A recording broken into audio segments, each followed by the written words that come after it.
All right, one more time, welcome everybody. We're very glad to be here today. This is the second webinar within a special webinar series on the role of international standards in countering the impacts of COVID-19, organized jointly by the United Nations Industrial Development Organization and the International Standardization Organization, ISO. My name is Dorina Nati and I will be leading you through the webinar today. Today we will discuss occupational health and safety, the ISO 45000 series of standards and related guidance. The session will start with some introductory remarks by my colleague, Mr. Raymond Tavares, followed by a presentation by Mr. Martin Cottam and Ms. Sally Swingwood. Before we start with the presentation, some technical remarks. So the attendees are encouraged to please put their questions in writing at the Q&A window at the bottom of your Zoom screen. So we will select the most relevant questions and ask them to Mr. Cottam and Ms. Swingwood after the presentation. Due to limitations in time, we want to excuse ourselves in advance if we're not able to attain all the questions and to answer to all your questions. We will do our best, though, to have a lively discussion after the presentation. Today, we are also taking full advantage of the technology, so the session will be recorded and the recordings will be made available to you afterwards. One more thing, when you exit the webinar, we have a short feedback form for you, so please, if you can spare 2 more minutes of your time to answer the feedback, we will be very pleased. More information about this webinar and future webinars of the series can be found on hub.unido.org or iso.org. Having said that, I'd like to hand the floor to my colleague, Mr. Raymond Tavares, who is an Industrial Development Officer at UNIDO. Raymond, the floor is yours. Thank you, Dorina. First, I would like to extend my warm welcome to Mr. Cottam, Martin, and Mrs. Sally Swingwood for being here today to introduce the committee activities and share their insights on how the ISO 45001 can help organizations in the current situation. We all know that the COVID-19 pandemic is still with us, and there are substantial knock-on effects felt around the world. Finding the best mix of response measures to deal with the pandemic, while at the same time, we need to sustain economic activities and so we can underpin the livelihood and well-being of the communities. We have to expect to live with related uncertainties until either the pandemic is contained or effective vaccines against COVID-19 have been developed and population have been vaccinated all over the world. But nowadays, one of the most significant concerns for all types of organizations is how to ensure the occupational health and safety of workers and those who are related to our own business activities. This is particularly one of the biggest challenges which mainly MSME, so it means micro and small medium-sized enterprises will face in this recovery of business continuity period. Knowing about the standards of occupational health and safety, adopting or conforming to these management system standards enables organizations to manage their own risk and improve comfort and performance of their staff and workers. So following the structure and content of the ISO 45001, UNIDO and ISO will jointly publish a handbook this year in August, precisely, with a step-by-step overview and explanation of the standards. This handbook will provide simple and applicable ideas that are expanded on the ones provided by ISO 45,000 standards. So the handbook, which will also be translated into French, Spanish, and most probably in Chinese, aims at encouraging organizations of all countries, no matter their size and their location, to implement an organizational health and safety management system based on the international best practices and based mainly on the existing standards, the international standard organization. Hence, they become more reactive and resilient to any health and safety emergency challenge in the future. So I thank again Sally and Martin for their availability and cooperation. We are happy to have you here today with us. Dorina, I give you back the hands and I wish a very, very nice and effective webinar. Thank you very much, Raymond. Well, the topic of occupational health and safety is certainly a very relevant one, more relevant than ever it seems these days. Without further ado, I would like to introduce our two speakers today, Mr. Martin Cottam and Ms. Sally Swingwood. Mr. Cottam is a technical assurance and quality director with overall responsibility for quality management and technical governance across Lloyd's Register, one of the world's leading providers of professional service for engineering and technology. Martin Cottam chairs the ISO Technical Committee for Occupational Health and Safety Management, which owns the ISO 45001 and is developing additional standards and guidance on occupational health and safety management. We're very pleased that Martin is here with us today. And the same for Ms. Sally Swingwood. Sally is a lead standards development manager for business improvement and occupational health and safety at the British Standards Institute, BSI. Sally is the manager of the ISO Technical Committee responsible for ISO 45001 and is actively involved in the development of ISO 45003, guidance on psychological health and safety at work. Martin and Sally, we're very pleased to have you here. We look forward to a very fruitful discussion. And with that, I would like to hand the floor to you. Thank you. Well, Dorina, thank you for your kind introduction, and Raymond too. And hello, everyone. We're delighted to have this opportunity to discuss today the work of ISO Technical Committee 283 and the relevance of that work to the current pandemic. And we're very much looking forward to everybody's comments and questions, which I hope will come in at a steady rate while we're presenting over the next few moments. We're grateful also to UNIDO and to ISO for including us and this topic in this important webinar series. So thank you very much for that. Now I'll just share my screen and watch the body language of my colleagues to make sure that the technology is behaving.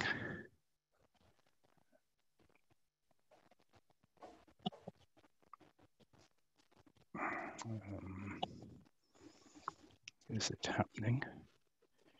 Is the question.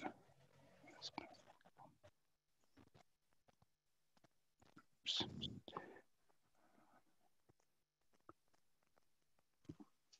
Now, I hope you're seeing what I would like you to see, which is the introductory slide. I'm getting a nod. That looks very encouraging. Good.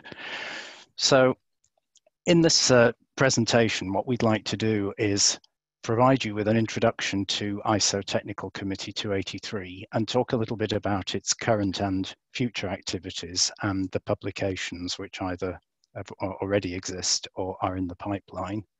Talk a little bit about the relevance of those documents and the work of the committee to the fight against COVID-19, and also then talk about how the ISO 45001 framework can help organizations address the risks of transmission of the virus amongst workers. And we'll also draw some learning from the work that's underway on the development of ISO 45003 on psychological health and safety in the workplace. Now, before we move forward, we would be very interested to have an initial piece of feedback from you, please, via the first of 3 polls that we'll carry out during the course of today's session. And so I'd like to introduce the first poll, which will ask you a little bit about how you feel your organization how well equipped you feel it is or has been to deal with the impact of the current pandemic. So I hope the question is on your screen now, and I'd ask you perhaps just to respond as quickly as you can by selecting one of the available options that you feel your organization is well equipped, or perhaps it's not so well equipped, or perhaps it's not very clear to you how well equipped the organization is.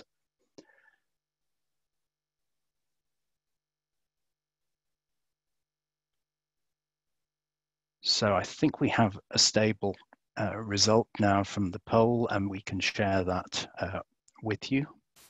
I don't know whether that's now available on the screen, but what I can see is that just over 50% of those of you who've responded feel quite confident in your organization's response to the pandemic.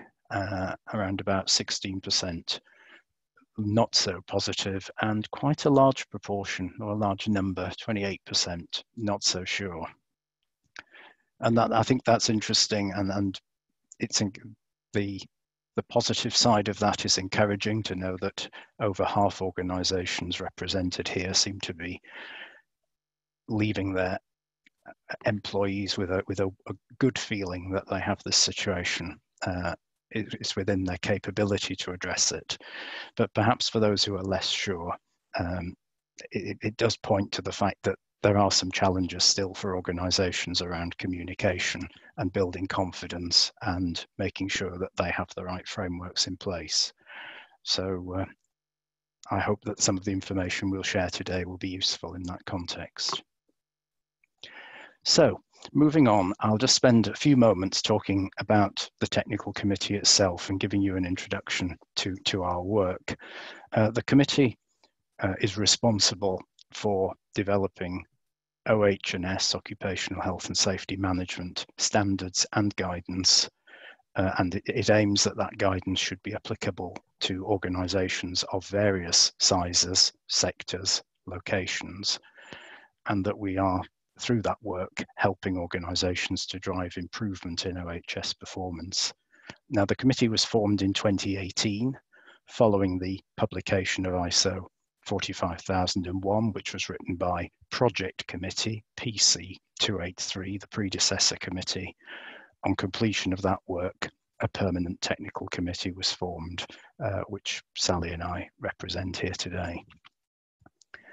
The work of the committee aligns very closely, of course, with the United Nations Sustainable Development Goals, illustrated in the bottom left of the screen. It's a rather small version of the icon, but I'm sure it's very familiar to many of you, and you'll recognize immediately that our work aligns very closely, in particular, with two of the Sustainable Development Goals, number 3, good health and well-being, and 8, decent work and economic growth. And over to the right of the screen, you can see a photograph of the committee at its last physical meeting together in October last year in Kigali, Rwanda. And that gives you some indication of the size of the committee. There are around about 100 participants, I think, in that photograph at that meeting, and that's been typical for the committee since it was formed. Our numbers are rising slightly with each meeting, but it's around that number. And the meeting in Rwanda proved to be a real opportunity to increase participation in our work from the African countries, and indeed for us as a committee to spend some time learning about the OH&S challenges faced by organisations across Africa. And that's very much part of the work of the committee, is to make sure that we're building engagement, improving our understanding of where the challenges are in OH&S management so that our work is well targeted. And why is that work needed? Well, the statistics here on the screen from the International Labour Organization, I think, speak for themselves, with 2.8 million deaths per year as a result of occupational activities, and 374 million work-related, non-fatal injuries and illness, and of course an economic consequence to that as well. So there is clearly scope for improvement and the sharing of good practice internationally to support that. And of course, the data here on the screen predates the COVID-19 pandemic, which of course is bringing additional OH&S challenges to organisations and to their workers. You saw the photograph earlier of the committee gathering in Kigali, but this map just indicates the level of participation across the globe, with 78 member countries actively participating in the committee and 21 countries acting as observers to our work. Now, of course, behind the scenes in many of those countries, there is a committee, a so-called mirror committee of interested parties involved in formulating, if you like, the national input to our work. And those committees can be anything from an individual or handful of people up to, I think, in one case at least, a committee of over 100 quite varied stakeholders. And I think that brings home the size of the network of interested parties who are contributing to this work, helping us to identify what the priorities should be, and indeed helping to shape the technical deliverables that we work on. And that's, of course, before you also factor in that as these documents that we produce reach their a more mature state, they are also subject to public commenting processes. So the aim here is that the process is as transparent and as all-encompassing and open to stakeholder participation as it can be. And I should also mention that there are 10 international organisations who participate as liaison members of the committee. Just taking an example, IOSH, the Institute of Occupational Safety and Health, is one such as a professional body in the field. There are both labour representatives within the liaison community and employer representatives. And then we have liaisons with a number of related ISO management system technical committees to make sure that our work and theirs is well aligned. Now, of course, we, like everyone else, have found our work significantly impacted by the current pandemic. Traditionally, much of the work of ISO committees such as ours is done in physical meetings. Our committee, since its formation, has met twice per year in that way. But of course, we now face a period in which we expect to be working purely virtually for quite some time. And that's illustrated here on the slide. We've just completed just over 2 weeks of virtual meetings in lieu of what was planned to be a 1-week physical meeting in Mexico. Now, I'm pleased to report that we've been able to carry out that meeting with remarkable success given the challenges, and some good progress has been made, and that stands us in good stead because we need to repeat that process later this year when we had originally planned to meet in El Salvador.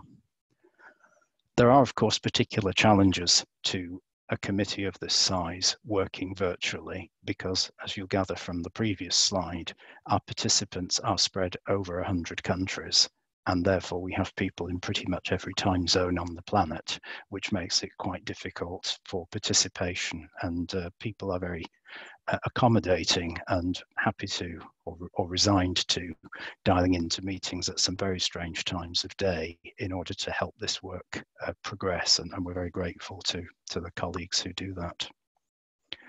So, to our current and future deliverables, this really represents our work programme. We are now the custodians of ISO 45001, published as it was in 2018 as the base standard around which all our work revolves. just beginning now to see on the horizon the need to start discussing the time frame for a revision of that standard in due course, which will again fall under our committee. But since our formation, we focused initially on two key work items. Raymond spoke about the first of these just a moment ago, and that is the practical guide for smaller organisations, which we expect now to roll off the presses, published in August of this year. And we're very grateful to UNIDO both for requesting the development of this document targeted at smaller organisations. Those smaller organisations being a really important part of the world of work, and one which is typically not so easily addressed through the work of and the world of standards. And so we hope this handbook will be a bridge to help us engage and make sure that we're providing the right support to smaller organisations. And UNIDO's also helping us, of course, with the translation, which is equally important, and we're very grateful for that. Our other main current work item since the committee was formed is the ISO 45003 standard on psychological health and safety in the workplace. This is a guidance standard focused in on those aspects of OH&S management, but compatible with the overall framework which ISO 45001 provides. That's due for publication in June 2021, but really importantly, and Sally will speak more about this standard later, we are rapidly approaching the point at which a version of the document, a so-called draft international standard, will be issued for public comment. So I hope that as many of you as possible who are with us today for this session will take the opportunity when that publication of the draft international standard occurs to have a look at it and to provide feedback and comment so that we can incorporate those ideas before the document's finally published. A more recent work item that we've initiated following completion of the handbook is the development of a general guidance standard on the implementation of 45001. And that will be published as ISO 45002.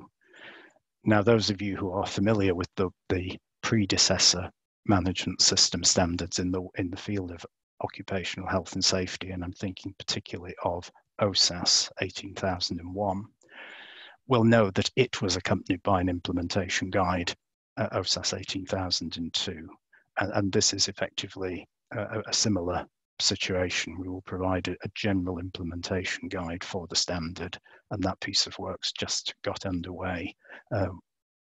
Began in Kigali, and there's been some active work just the last couple of weeks through that working group. And then the other topic of current discussion is the possibility of developing a guidance standard on OH&S performance evaluation. We haven't yet got to the point of a formal proposal, but that will be developed in the course of this year and then subject to ballot by the participating national standards bodies, whose role is to determine and shape the work that we undertake. So that's our current work programme. And I'll just spend a moment or two now before I hand over to Sally, just telling you a little bit about ISO 45001. Its development spanned the period from about 2013 to 2018 when it was published. And it was the first ISO management system standard for occupational health and safety management. And that followed quite a long period in which there'd been a degree of debate about whether there should be an ISO standard in this space. And it was debated for probably the best part of 20 years, I would say, before finally it was agreed that this would be a useful addition to the suite of standards. And it built on and has ultimately now replaced 18001. The OSAS project group, which owned that standard, actively contributed to the development of the new one. And one of the key things about the standard is that it's compatible with other ISO management system standards, which are very widely used across the business world. ISO 9001 for quality, ISO 14001 for environmental management, and a whole series of other standards for management systems. They're all built upon a common management system framework and with an aligned structure to the standard itself and common terminology. And of course, that helps organizations who want to integrate these requirements into a single business management system.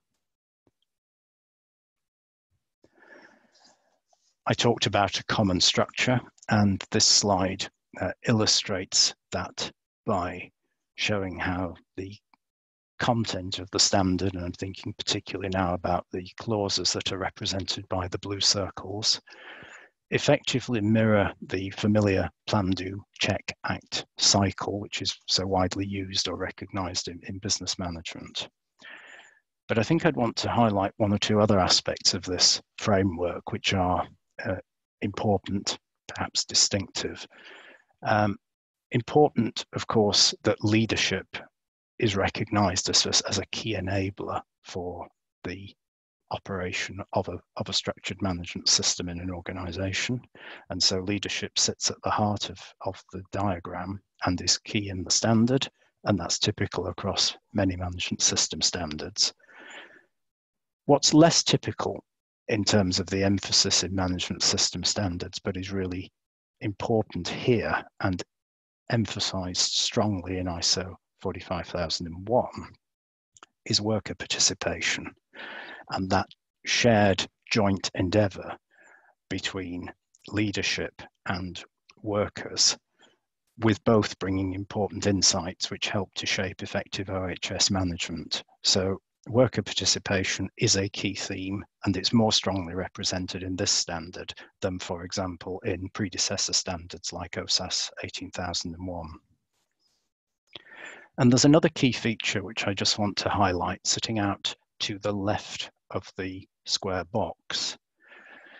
And that's the importance of the organization evaluating its context.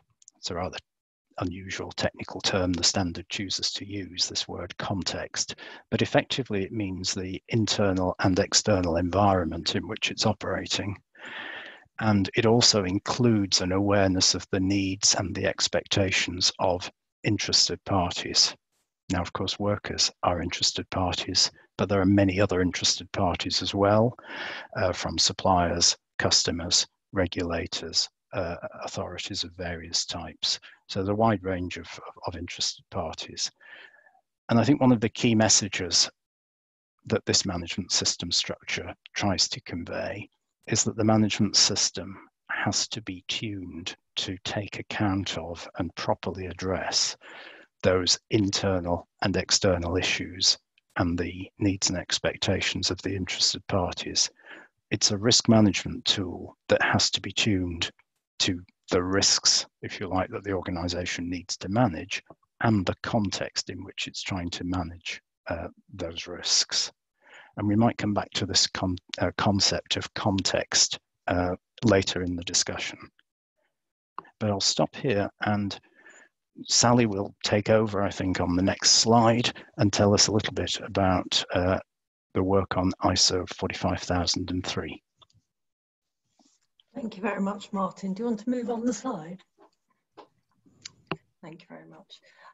So ISO 45003, as Martin mentioned, it's a guidance document to support ISO 45001, but one that concentrates on something that is often overlooked to a certain extent, not least because organisations find it very, very difficult to manage, and that's psychological health and safety and wellbeing at work, and managing psychosocial risks.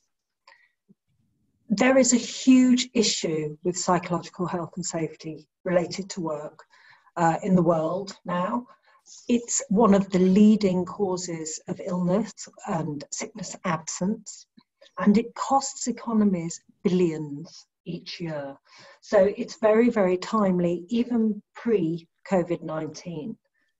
With COVID-19, it is exceptionally important. This is a period of great anxiety for a lot of people, and there's a lot of trauma, there is bereavement, there is work overload and work underload.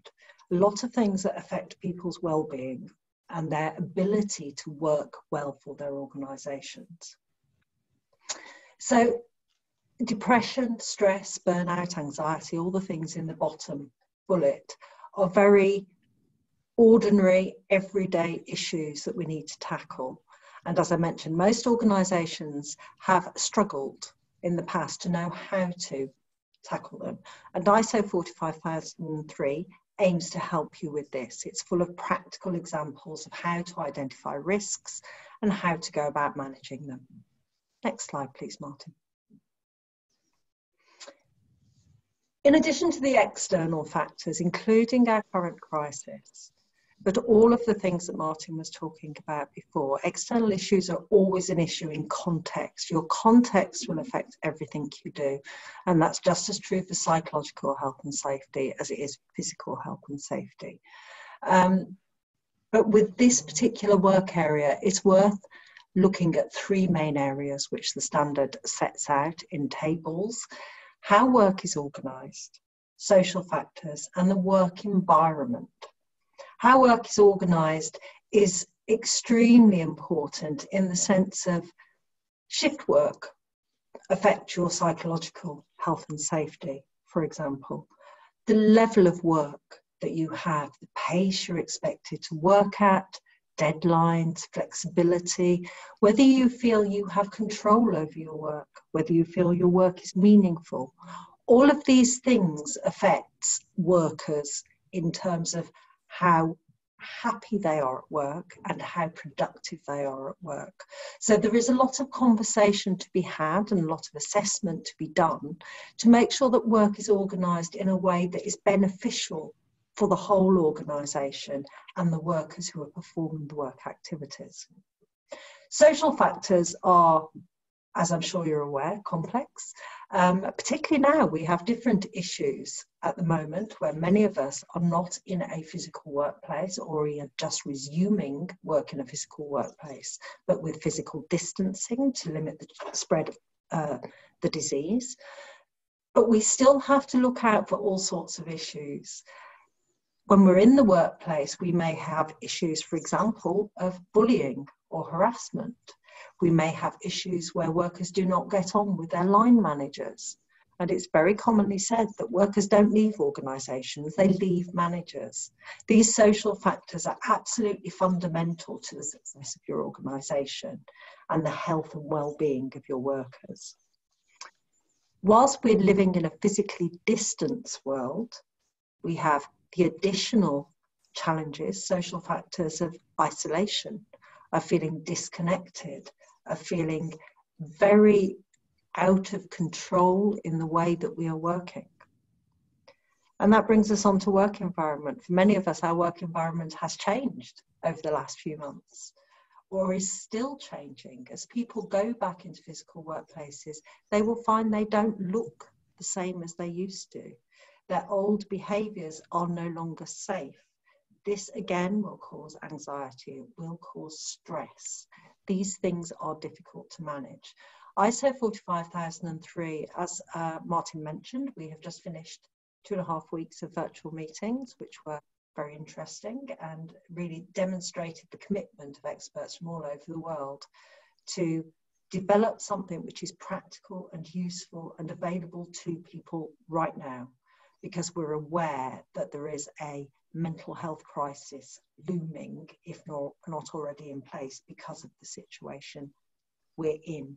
And this draft guidance, which should be out of public consultation through national standards bodies within the next month, is useful to you now. It's not perfect, it's not finished. We're still looking for input and comments and feedback so that we can take into account everybody's points of views from around the world, and particularly experiences at the current time, which will undoubtedly affect what the final standard looks like.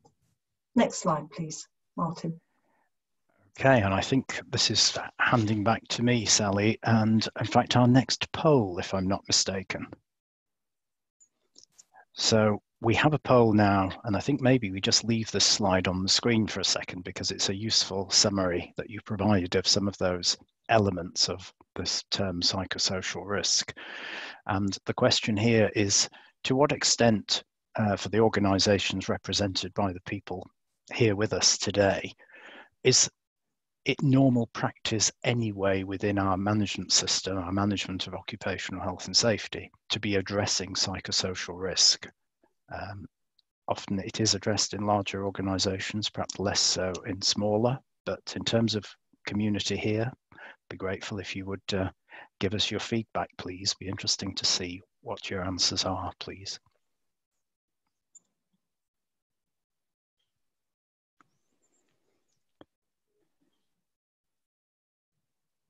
Okay, and we seem to have a stable result, and that's really an interesting result. I hope it's being shared with you on the screen. I can certainly see it, and it's telling us that almost half of the respondents here are saying their organisation does not normally address these risks, and a significant population also saying they're not sure. So, you know, to the point Sally's just made, we've recognised over a period, and particularly in economies which have moved perhaps more from manufacturing to service, and even those which haven't, we've recognised increasing importance to psychosocial risk. And this pandemic is adding to that materially, and perhaps it isn't an area for which organisations are as well prepared as they need to be. So or some may struggle with it. So I hope that the work we're doing in this area will be of value. And I hope that you will all contribute to that and help us make sure that that document that Sally's described, 45,003, is as useful as it can be. And have a look at it and give us your feedback, please, when it becomes available in about a month's time. We'd love to hear from you. And if I could just add to that, Martin, I don't think I possibly emphasised enough how crucial it is to manage psychosocial risk. We know that traditionally people have concentrated, organisations have concentrated on physical health and safety, slips, trips, falls, being injured by machinery. And although there are still accidents, there are still fatalities, we have become much, much better at managing those, to the extent that now the psychosocial risks element is much more dangerous to our organisations. It is costing organisations their success. It is costing our workforce their health, and in some cases even their lives. It is not something we can afford to ignore anymore. We have some of the basic health and safety controls under control in most organisations, if not all. There's always room for improvement. But this is an element, this is an area of focus that we absolutely have to tackle immediately if we want economic success as well as organisational success in terms of managing health and safety performance. Thank you, Sally.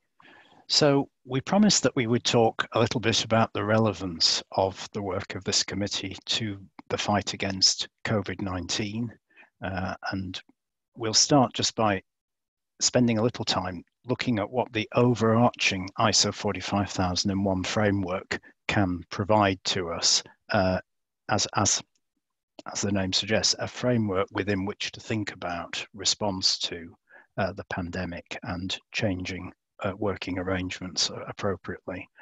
And then we'll focus in and return to Sally for a bit more discussion around the psychosocial element and what 45,003 in its current draft is telling us. And that will, I think, hopefully set us up for a good discussion in the Q&A session.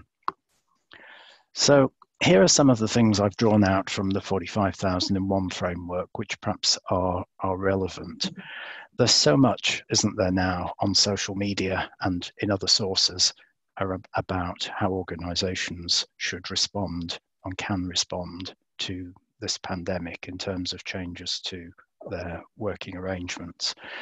And it's so easy to jump straight to that statement of, well, we need to do a risk assessment. And I think the 45,001 framework perhaps causes us to just pause a little bit before we take that step. Because as I emphasized when we talked about the framework diagram and the structure of the management system, ISO 45001 emphasizes that the organization operates within a context and that everything we do in risk management terms is informed by that context. And it's clear as day, I'm sure, to all of us on this call, that for most organizations, their operating context has been materially changed by this pandemic. And so actually that's where we need to start. We need to be thinking about the impact on our own workers. Sally's already alluded to some of those factors. There may be other factors which affect our workers too. For example, the use of public transport systems to travel to and from work suddenly may have become a problem issue and a source of risk. But we should also be thinking, of course, about workers, but also customers, suppliers. Our supply chain may have been disrupted or may need to operate in a different way. So there are many reasons why I think the right place to start is to think about how has context changed. Perhaps demand for our production levels or productivity needs to be at a different level than normal. Maybe it needs to be higher, maybe it needs to be lower, but everything about the working environment may have changed, and we should make a point of identifying where those changes are and feed that into the subsequent decision making and risk assessment. I think another pitfall is perhaps to think about, well, we are looking at the risks associated with transmission of the virus. Well, yes, we are. But we're also looking at how other risks are changed. The Occupational Health and Safety Management System of the organisation is there to manage all occupational health and safety risks, not just the COVID risk. And those other risks may have changed. Some may be reduced significantly, perhaps because there are fewer people in the workplace, but others may have increased or changed in some way, and we need to think about the changes to all those risks as opposed to purely looking at virus transmission, because we may be adopting different ways of working, for example, and that will introduce a different profile of risks. Leadership, of course, is always to the fore, but I think people look especially to leaders in times of crisis and the unexpected for their confidence in how the organisation is going to help itself and them get through a challenging situation. So there is a central role for leaders in this kind of situation, perhaps above and beyond that which exists normally day to day in providing, being figureheads and champions of occupational health and safety. And that manifests in a number of ways, but perhaps the most obvious one is the benefit of more visibility, more communication. I think very few instances where that can be anything other than a really good thing to do. And the other side of that coin, of course, is the importance of worker participation and consultation in the shaping of changes. For all the reasons we're familiar with in normal OH&S management, which is people adopt and stick with controls and processes and procedures which they have helped to shape, they're far more likely to do that than with procedures which are imposed and which they perhaps don't understand or don't feel they understand the relevance of. So, and also very often, of course, workers have a keen sense of issues at their local level in the organisation or particular to their role or tasks, which isn't perhaps so well appreciated at more senior levels. So that worker participation consultation piece is critical. And then, of course, the other thing is not just thinking about what I might term here normal operation, but think about all the situations the organisation faces which may need to be managed in a slightly different way due to the COVID pandemic. So, for example, equipment maintenance and repair, for example, might involve bringing in people from off-site, a supplier. Now, in the current situation, that may be a less desirable thing to do than it would normally be. It might be something that you want to choose to do out of normal hours, so that the workers involved normally in the same area are not exposed to the visitors in the same way. Clearly, there are hygiene factors to bring into play. And then, of course, emergency situations need a bit of thought. For some organisations, the population on their premises in coming months is likely to be relatively small, and so evacuation and the like in the event of an incident or a fire won't be particularly problematic. But we're all familiar, I'm sure, with seeing evacuation and emergency testing of evacuation for fire drills and the like in large buildings, where people are crowded together on stairwells and in small spaces and muster together in close proximity. And clearly we need to think about, well, what's the appropriate arrangement? And some organisations will have the facilities to plan for more staged or phased evacuation, for example, so that not everybody is leaving the premises simultaneously, but those closest to the hazard obviously evacuate immediately, but others perhaps at a slight time delay. So there are lots of things like that which we can usefully think about. And then, of course, it's important to think about the needs of individual workers and groups of workers, and whether that's needs within the workplace or needs outside the workplace as people's lives have been disrupted by the pandemic. But the opportunity where it exists to be flexible around those varying needs, I think is really valuable in employee engagement. And again, being supportive and recognizing that not everybody can necessarily adopt the same approach, whether it's because they themselves or family members have vulnerabilities or circumstances to do with other family members, which mean they need a degree of flexibility that perhaps others don't. And then Sally spoke about people returning to the workplace and made the point that it wouldn't be the same workplace. I myself just watched a video only earlier this week about the arrangements for my own company, Lloyd's Register's head office in London, and the one-way systems that will be introduced as and when people return to the office, the restrictions on the numbers of people who can use the elevators, the one-way systems that will be required on stairways, a variety of provisions needed.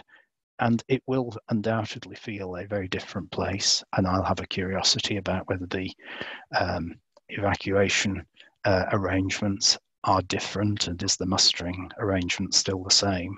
And that really brings home the need to induct workers thoroughly into the new workplace, ideally sharing lots of information before they arrive, but also when they arrive, making sure that they are familiar with the working arrangements and monitoring and providing support to make sure that everybody understands and sticks to those arrangements.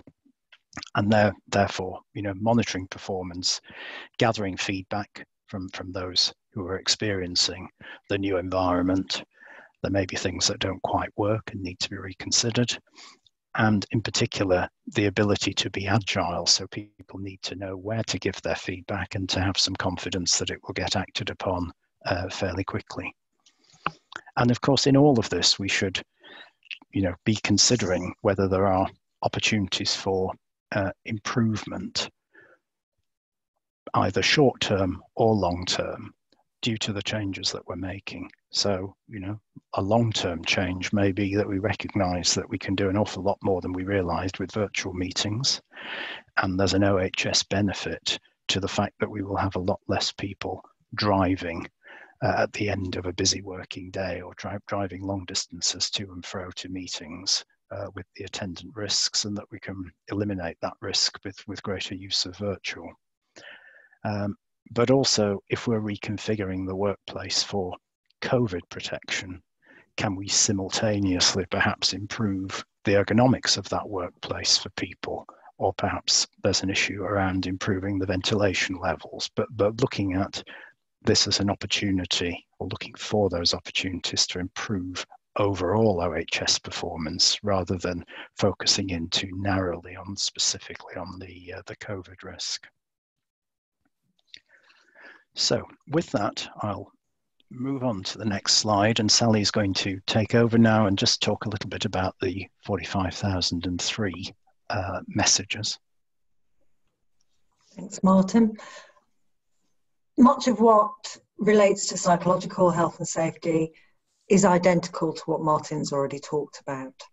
But just to go into a little bit more depth on that, I think it's massively important, and 45,003 drives home the point that different people will have different psychological needs at the moment in the current situation. And particularly if, for example, you are in a multi-site organisation or a multinational organisation, we are at very different stages of the pandemic, and there are very different impacts on different places currently. So different workers are going to have different anxieties. Different workers are going to have different needs. And as more knowledge emerges, as more happens, you may find that there are individual workers who are very afraid to raise their specific concerns. For example, in the UK and in the US, there is a lot of statistical data that shows that Black, Asian and minority ethnic people have been disproportionately impacted by COVID-19 and have a higher mortality rate. Workers from those backgrounds may be nervous about raising the fact that they are anxious about being in face-to-face situations, coming into the workplace. They may want to talk about additional PPE, personal protective equipment, or taking on a role that protects them a little bit more. So one of the key things we need to do at this time to manage stress and anxiety is facilitate regular one-to-one discussions. Have open-ended questions. Don't assume that the person that you're talking to is coping, and don't assume that they have the same needs as the last person that you spoke to, or even the same needs as they had 1 week ago. Things are changing very, very quickly. Martin mentioned domestic circumstances and how this can impact our ability to work. At the moment, many people have spent a lot more time in their homes, tried to work from home, or having to work from home in a different way, traveling to a different type of workplace. Many people are having childcare issues. Many people are having to homeschool, or they are caring for vulnerable relatives. All of these things have to be taken into account when you're managing psychological risk here, because there's a lot of balancing of different priorities. For many people, the priority will be keeping their own family safe. And of course, you also have your organisational priorities. We need to have conversations about that. We need more flexibility about what work is a priority. When does it need to get done? How fast does it need to get done? Is it essential right now, or is it something that can be given a little bit more time to reduce stress levels? Giving the workers more control over the way they work, where they work, whether they come into the workplace or can continue to work remotely if they ever have been, that kind of thing, the pace of their work, their deadlines, will improve their well-being. It will improve their ability to perform the work that you need them to do. Martin mentioned before the importance of worker participation and consultation, and this is a time when it is more important than it has ever been. You will not get buy-in and you will not get good organisational performance if you don't have that participation and consultation on how you go forward during this time. You need to be flexible. You need to be agile. Things keep changing. So talk to your workers, consult with your workers, consult with unions, consult with other relevant interested parties. You will find that if you're in an organisation that deals with the general public or customers, behaviours will change, anxieties will change. The interaction between workers and the public or other affected people will change. So be as transparent as possible, enable lots of communication, and be really clear about what is accepted and not accepted, how people should behave. Any kind of clarity helps reduce fear. And I think one of the big things that we really need to be having a conversation about, and sometimes we forget to have a conversation about, is my job secure? That is causing a lot of anxiety right now. And people are living in households where somebody has already lost a job. They no longer have income. Financial issues are a big worry for people. So having conversations around all these, being flexible about how you employ people if you need to, if you have been economically impacted, perhaps reducing working hours so people still have a job, more people still have a job, but perhaps on a reduced wage, to ensure that people don't lose their jobs, might be an option. Flexible working hours might be an option. There's many ways of doing it, but the key thing is to talk to each other. Communication between workers and organisations is absolutely crucial, and so is flexibility and agility. Thank you, Martin. Martin mentioned before, there's a lot of guidance out there about how we go back to work or how we improve our working practices during COVID-19. And I think it's very worth noting that there's a lot of scientific opinion that this pandemic may never go away.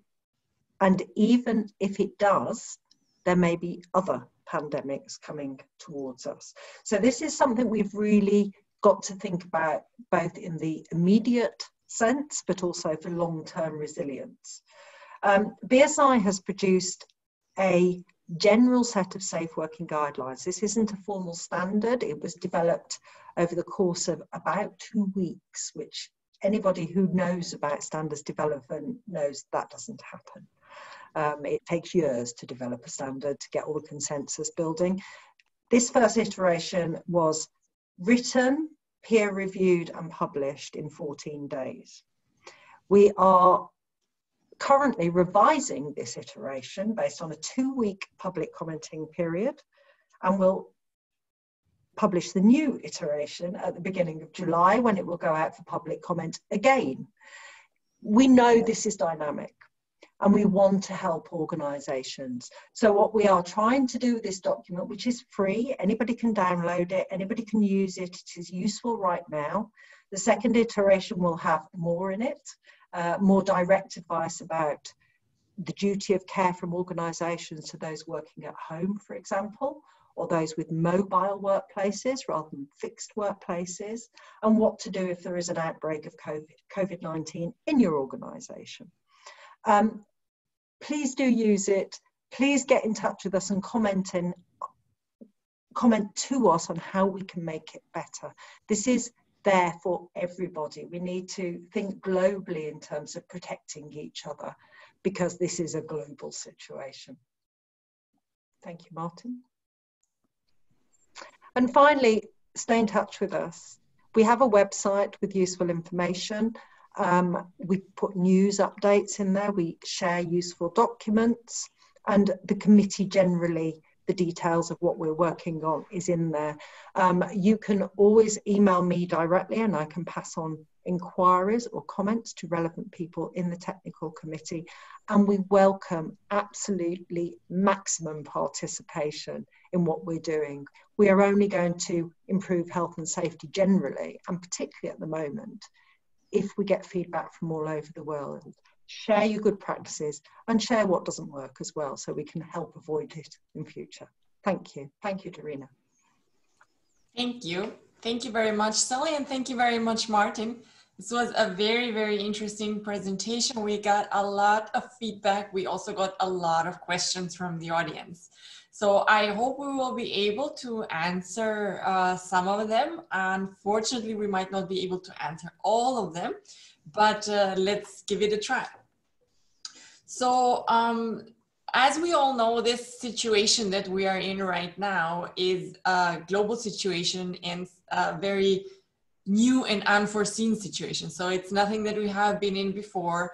We're all experimenting within the new circumstances.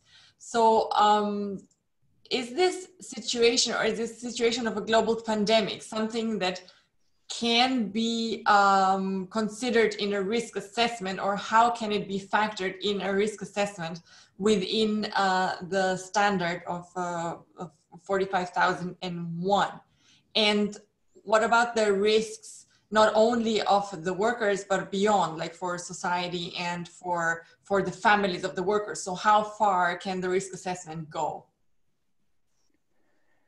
Okay, thank you, Dorina. Perhaps I'll have a go at the first part of that while it's fresh in my mind, and then you might prompt me, or we might see if Sally wants to take the second part.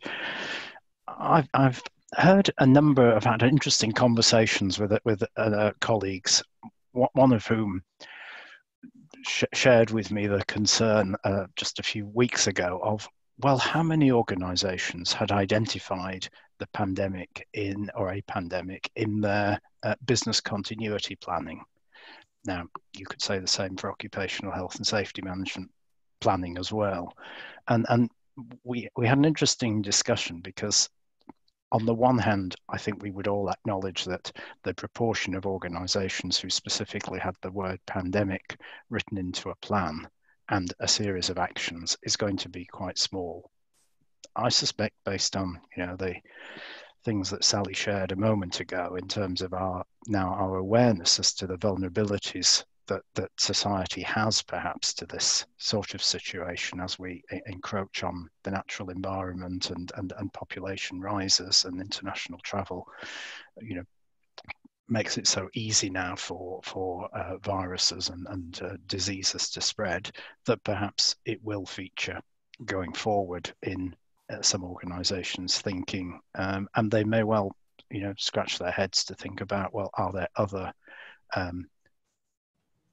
risks which we might hitherto have sort of been perhaps a little bit dismissive of as too unlikely to focus on, which might also creep into those risk assessments. But the key point I think I would make about both emergency planning and risk assessment in general, and in fact the use of management systems, is that they're all about developing organizational capability. And so you put in place a framework, and I think business continuity planning is a great example of organizations and emergency response. They have thought through, in putting that plan together, the role of actors, who would get involved in a situation, what is the way the organization mobilizes to address a problem, who needs to be involved, what sort of processes do you go through, what sort of control measures might you take for different scenarios.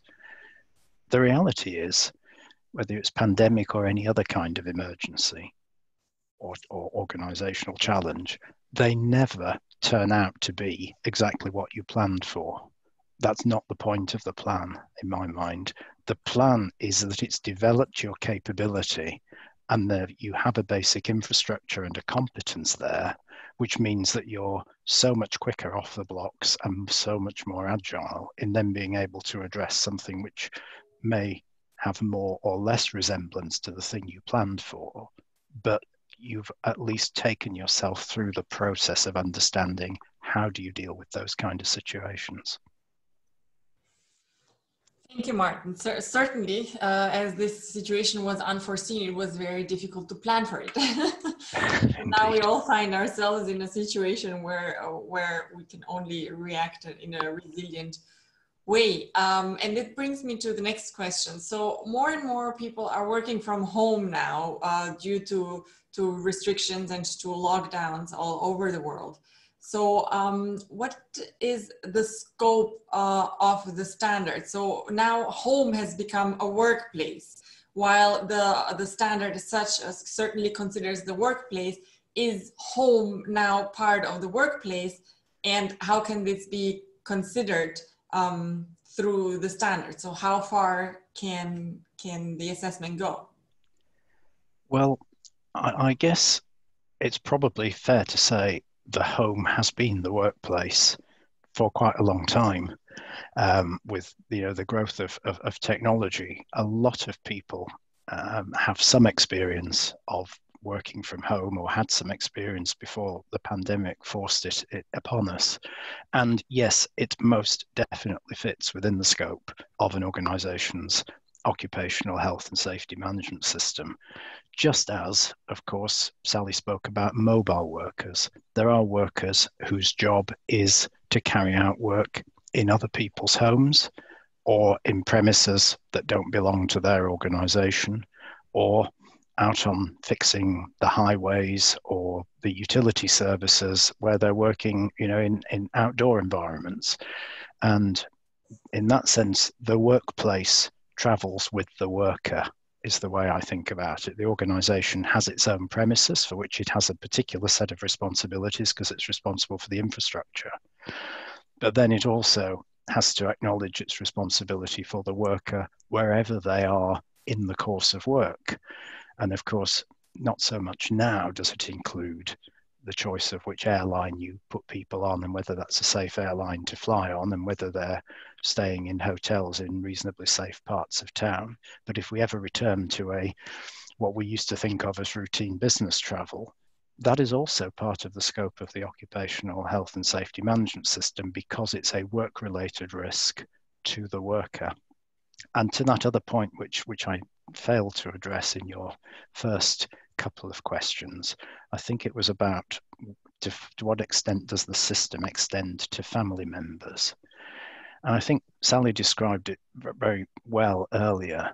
The occupational health and safety management system's responsibility is to the worker, but the performance of the worker is itself affected by a series of factors which may include and do include their family circumstance.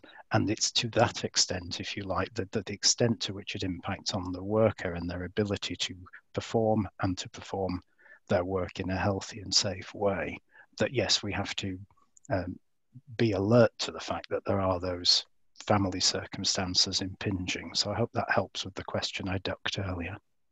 I think also, Martin, if I can just build on that, there's increasing evidence that a holistic approach to workers and their health and safety benefits the organisation. Being flexible, allowing better work-life balance, or whatever you call it. Many people say, well, you should separate your work and your life outside of work. But for many people, work is a huge part of your life. So it needs a holistic approach, because life does impact on work in exactly the same way that work impacts on life. So particularly now, particularly as so many people are working from home, they're all very intermingled. Many people are trying to homeschool small children whilst being on Zoom meetings like this, and meeting deadlines and reading spreadsheets or writing documents, whatever it is.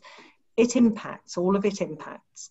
So take a holistic approach going forward, long term. You will get better results for your organisation if you look at people as individual human beings and not just pieces of equipment in the structure of your infrastructure of your organisation.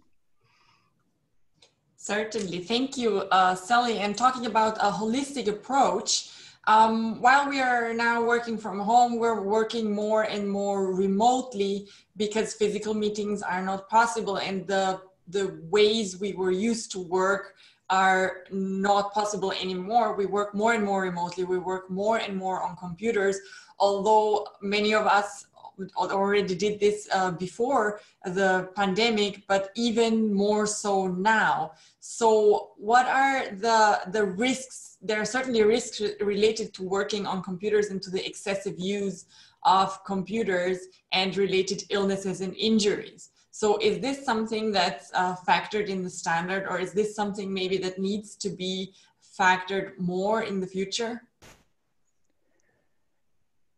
I think the framework that the standard provides would encourage an organisation, Darina, to think about all those factors in recognising that work has changed and that the, if you like, the intensity of home working has increased, and that, you know, for the occasional home worker, there probably wasn't too much concern about the ergonomics of the way people were working at home. You know, if in the office, we would probably automatically think, well, there needs to be a fully height adjustable and ergonomic chair.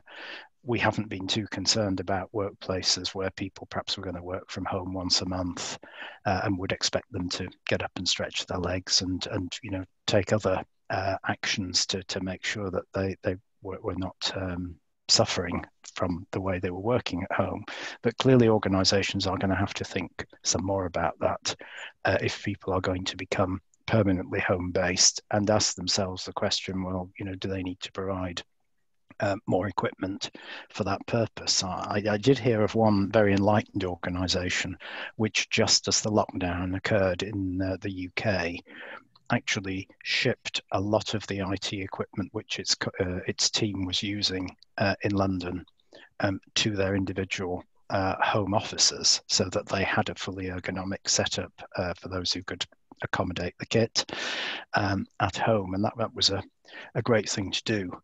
I think they've encountered the reverse problem now, in fact, which is, well, if you then want people to go back to the office, the kit's now at home, so that brings its own challenge.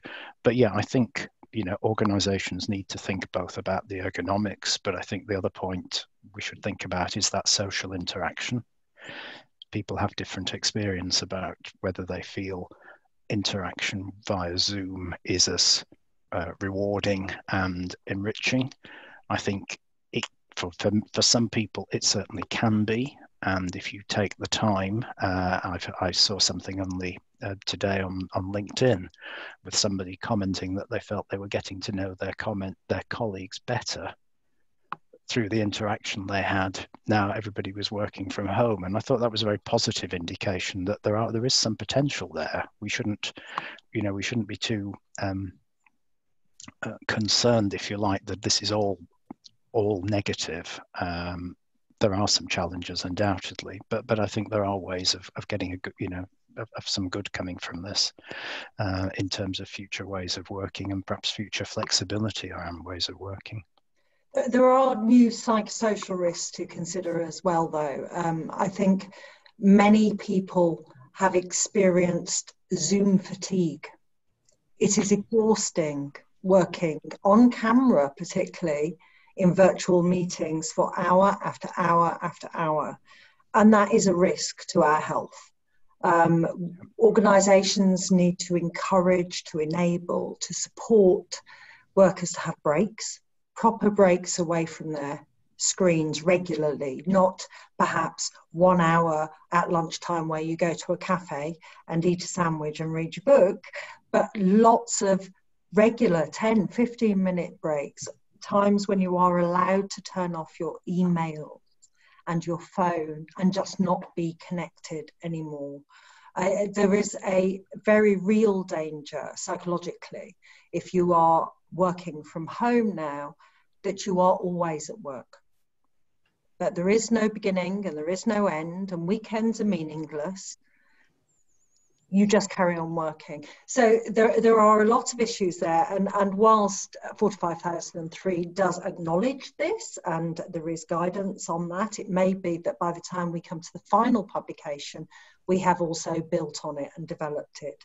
Certainly these are issues that are in that BSI safe working document that we're developing. That is something that we are building more guidance on at the moment as we become more and more aware And I think ergonomically, Martin, you mentioned that, you know, when people were home working only occasionally, it was less of an issue. When people are doing 12, 15 hours a day at their screen at home, people are getting really bad backs and bad eyes and bad necks and RSI. You know, we need to manage this better, and organisations need to encourage people to work reasonable hours, not excessive hours, and allow them also to, maybe they don't work from 12 till 3 in the afternoon because they are with their children then, but they will pick up and do that essential work after the children have gone to bed in the evening, for example. More flexibility about the actual working hours, so you have a break from screen time, is really important. Mm-hmm. Thank you, Sally. Indeed, we've all experienced what you just said, from excessive working hours to flexible working hours to connecting and disconnecting. And this is certainly a challenge for many of us working now remotely, as you said, without fixed working hours. And this is why I particularly find it very interesting what you told us about psychological health and safety, because this is something that was not so prominent before, but I'm happy to see that it's being discussed more and more now. And the question there relates to psychological health and risk is something very personal and not always obvious to capture. So how can one assess and measure psychological risk, and how can one manage related programs? What would be indicators that a company would have or could look into in this regard? Indicators are quite difficult. As you say, it's one of the reasons that TC283 is developing, or hopes to develop, a standard in this area. That will be for all OH&S evaluation, but it will include psychological health and safety and management of psychosocial risks. But there are general indicators, qualitative indicators that every organisation can look at. For example, engagement. People who are suffering from psychological issues at work, work-related issues, are often much less engaged with their work. People who were previously keen and enthusiastic and productive become less so. They're less interested, they speak less, they socialise less, they don't ask for help, or perhaps they can't make a decision. These things are very indicative of psychosocial risks having a negative effect on the worker. And there are things like that that can be looked at. There is more information on that in 45,003, which people will be able to read in the next month or so. But it is about line managers, colleagues, looking out for each other, saying how you're doing and meaning it. Not just looking for the, yes, I'm fine, thank you response, but actually saying, is there anything I can help with? Are you coping? Would you like a cup of coffee? How is your family? That kind of thing helps manage the risk. And by just initiating conversations, you will start to manage it too, and also get some indication of how well people are coping. Thank you, Sally. It's certainly a very interesting topic and very relevant, now more than ever, but actually always very, very interesting and very relevant topic. So we certainly look forward to the standard, to the finalized standard, and to learn more about the topic. We are well over our time. However, I'd like to ask one last question. So hopefully one day this pandemic will come to an end, or we will learn to manage it better without these drastic measures that are in place right now. Do you think that the standard as it was or as it is will have to change to adapt to the future, considering now the global pandemic and the possibility of such pandemics in general? I think my immediate reaction to that, Dorina, is that I don't think to use a sort of a colloquial expression, I don't think we'll ever get the genie back in the bottle. We will not go back to the world that we were in, and therefore I think the standard won't, will need to continue to evolve. I think we hear quite a lot, already, don't we, about people expecting that the world of work will remain different, that we will have learnt a lot about what technology can do for us and want to exploit that perhaps more in order to travel less. Clearly that we've already touched and spoken about the risks that then creates, and which we need to manage. But obviously there's potential for environmental benefits, not as well as health and safety benefits, perhaps, to avoiding some of the frenetic travel that some of us have experienced in the past. So I think that in many ways the world of work will move on, and some things will return to have some component that we were familiar with before, but probably not in quite the same way. And I do think that the area of it will just accelerate perhaps some trends that we were already beginning to see. And that means, of course, that we need to pick up the pace of work where necessary to make sure that standards keep pace with those changes. I think it's worth pointing out that management system standards like ISO 45001 are always based on improvement. It is built into the management system standard. So whilst I absolutely agree with Martin, the standard will have to evolve, and we will have to take some of the lessons we have learnt into account when we're revising it, when we're developing new standards, all of that.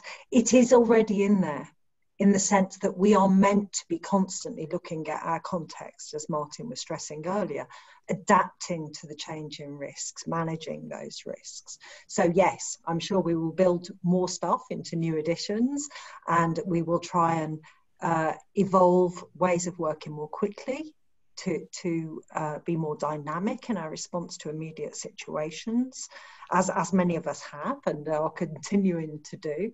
But it is still there. It is still there, and it will continue to be there. This isn't going away, as Martin said.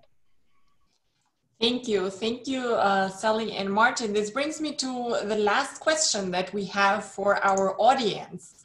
So if you could give us your views on, do you believe it would be useful for ISO to develop guidance to support organizations manage risks from the pandemic? So is this something that would be interesting for you and your organization in the near future?